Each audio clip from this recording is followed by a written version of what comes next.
Bernard Tapie a livré sa dernière bataille.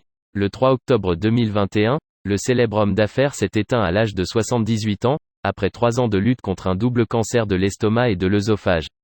Une disparition qui a bouleversé son clan, lequel est apparu très ému lors de ses obsèques célébrées à la cathédrale Sainte-Marie-Majeure de Marseille. Mais plus de 4 mois après son décès, l'heure n'est plus au deuil mais surtout à l'inquiétude pour les héritiers de l'ancien propriétaire de l'OM. En effet, ce dernier a laissé derrière lui une dette colossale.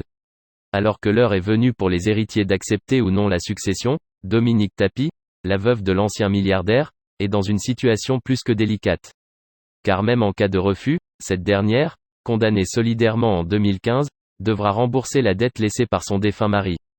Celle-ci s'élèverait plus de 300 millions d'euros selon le magazine Paris Match, rien que pour le CDR, consortium de réalisation.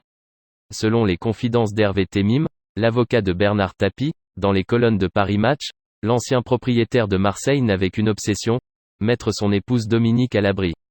Mais cela a été un échec à en croire la situation très précaire dans laquelle vivrait l'intéressé. En effet, toujours selon Paris Match, celle qui serait seule et ruinée, aurait été contrainte de se séparer de plusieurs de ses biens et n'aurait même plus de quoi payer l'abonnement du téléphone, alors que sa boîte aux lettres déborderait de lettres d'huissier. Dominique est une vaillante, elle tente d'être philosophe, dit qu'il faut tout recommencer à zéro mais c'est un cauchemar.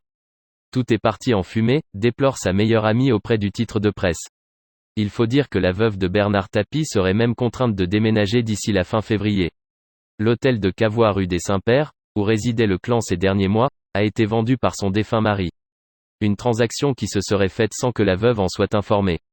Je ne savais pas que mon mari avait vendu, aurait-elle en effet déclaré lorsque François Pinault, l'acquéreur, lui aurait rendu une visite surprise à son domicile.